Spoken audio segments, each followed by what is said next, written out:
Imagine encountering an enemy unlike anything you have ever seen before. They arrive from across the ocean, wearing shining metal armor that deflects your best weaponry. They ride enormous charging animals across the battlefield with blistering pace. Their weapons explode with smoke and thunder, killing from a distance. But the most frightening weapon they unleash is not a sword or gun, but a dog. Not a pet nor a hunting companion, but a massive war dog trained to kill human beings on command. In the early 1500s, Spanish conquistadors brought powerful breeds of dogs with them to the Americas, animals bred in Europe for conflict and large prey hunting. These dogs were trained to track enemies, chase fleeing warriors, and ultimately kill. They were disciplined, conditioned for violence, and controlled by handlers who could unleash them as living weapons. Some of these animals were so valuable that they were treated almost like soldiers. They received rations as the men and, according to some accounts, were even rewarded with shares of loot taken during campaigns. For many indigenous peoples of the Americas, these creatures were unlike any animal they had ever encountered. Many Aztecs, for example, only used dogs for food, let alone big game hunting or combat. Among the Spanish war dogs, one name became legendary and infamous amongst indigenous communities. A dog named Becerillo, or Little Bull Calf in English. Allegedly in Spanish chronicles, he once killed 33 warriors in a single battle. Imagine seeing a dog this size for the first time, being commanded to slaughter your own people. Yet the most famous story about him is not about violence. It is about the day a terrifying war dog chose mercy. When Europeans first arrived in the Americas at the end of the 15th century, they were met with dogs from existing populations. Many indigenous cultures kept dogs as companions. In some societies, they were used for hunting, while in others, they played important spiritual roles. In certain regions, they were even raised as a source of food. But these dogs were usually small, calm animals, very different from the powerful war dogs the Spanish would bring across the Atlantic. Among the Aztecs, a small to medium-sized hairless dog that was deeply connected to Aztec culture. These dogs often served as companions, watchdogs of the home, and animals associated with spiritual beliefs on the afterlife. They were not bred for aggression or to attack people, and they certainly were not of the stature of the mastiff-type European dogs used by soldiers. So when indigenous warriors were shocked when first encountering these Spanish war dogs, these animals were stronger, larger, and far more aggressive than any dogs they had known before. To many people, they seemed almost like creatures from another world, giving the Spanish a sudden realization of how powerful this fear could be. Years before the conquest of the Americas, dogs had already become integral to the Spanish military culture. For years, the Iberian Peninsula had been the site of the Reconquista, a series of conflicts between Christians and Muslims. During these conflicts, Spanish soldiers used the skills of large hunting dogs to track enemies, guard camps, and sometimes fight alongside soldiers. One of the more important breeds involved in these times was the Alano Español, a powerful and athletic dog known for its courage and ferocity whilst maintaining size. These dogs were widely used for hunting large and dangerous animals previously, but transitioned well into the domain of human conflict. Because of their strength and fearless temperament, these dogs were also trained to attack human enemies when necessary. By the late 15th century, Spanish soldiers were already familiar with the idea of fighting alongside dogs trained for violence, as other populations were not even aware of this brutal development. Naturally, as Spanish expeditions began crossing the Atlantic, some of these dogs sailed with them. War dogs first arrived in the Americas during the voyages of Christopher Columbus. On his second expedition to the Caribbean in 1493, Columbus brought several large dogs, including greyhound and mastiff types, with him. At first, they were mainly used for hunting and guarding Spanish camps, but as conflicts with indigenous communities increased, the role of the dogs pivoted. Spanish colonists soon discovered that trained attack dogs could be extremely effective in warfare. They could track people through dense forests, chase down fugitives, and guard settlements against surprise attacks. Even better, when unleashed during battles, they could break enemy formations through fear alone. The Spanish already possessed several advantages in the Americas. They had steel weapons and armor, horses that could charge across battlefields, and firearms that produced smoke and thunder. But the presence of massive war dogs added something different: terror. To the Spanish, the dogs were tools of war.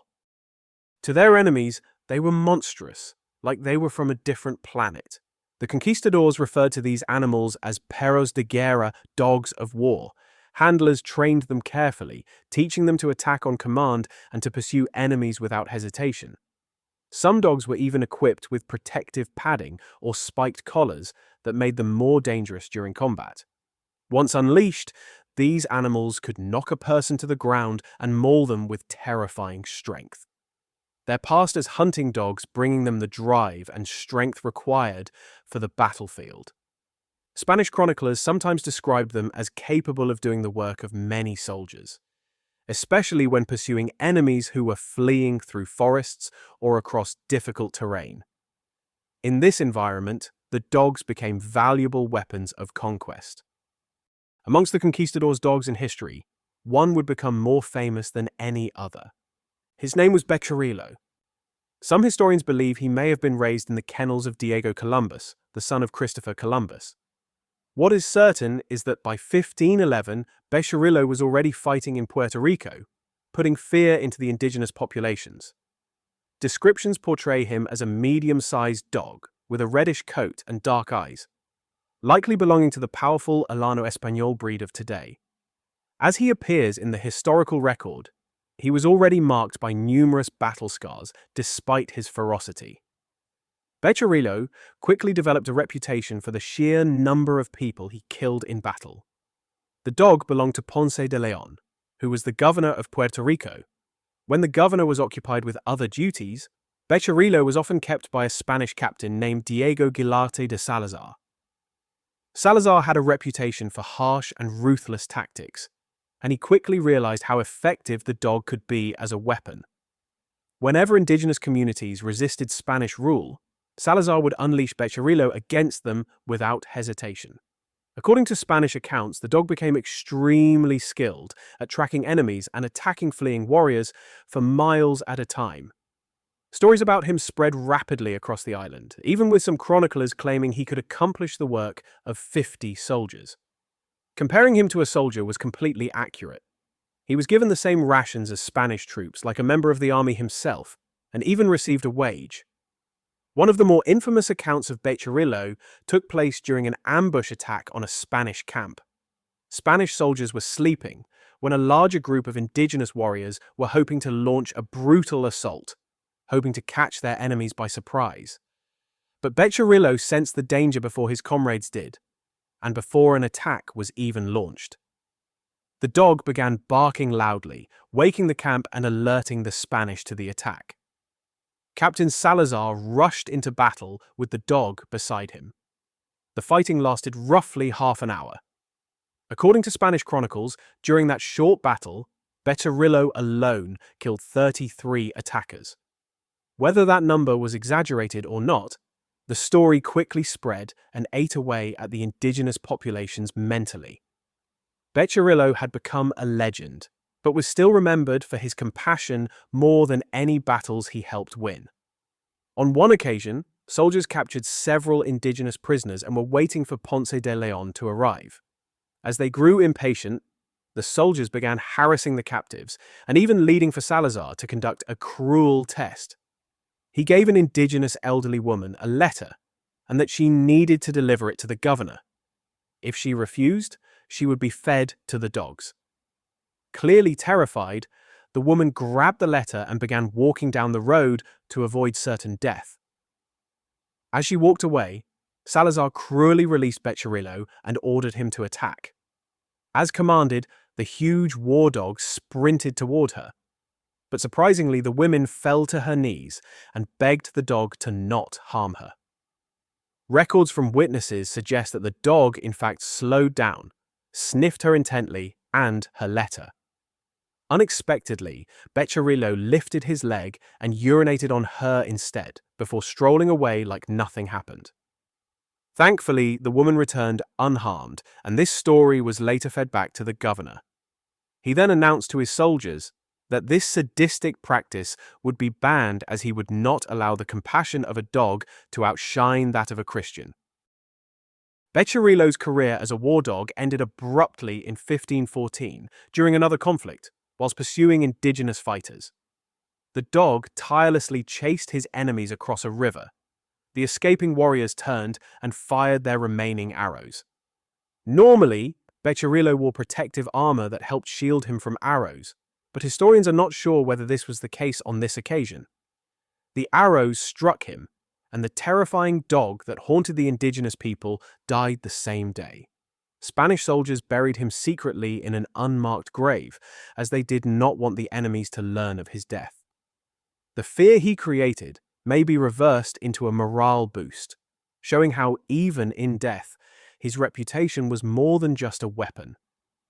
Becerillo left behind a son named Leoncillo, translating to Little Lion. Like his father, Leoncillo became a war dog who accompanied his owner to expeditions across Panama. War dogs continued to accompany Spanish expeditions throughout the conquest of the Americas. They guarded camps, hunted fugitives, and reinforced the Spanish reputation for terrifying military power. The conquest of the Americas was shaped by many forces. Steel weapons, armor, horses, and firearms all gave Spanish soldiers advantages on the battlefield. Disease devastated indigenous populations, and political rivalries allowed the Spanish to form alliances with local enemies. But the conquistadors also relied on something more primal: animals trained to hunt and kill. Among them, one name still echoes through the historical record: Becerillo, a war dog who fought battles, killed dozens, terrified an island, and once showed mercy where men did not. If you enjoyed this video, make sure to like and subscribe, and suggest any ideas for future videos on your favorite dogs. See you soon!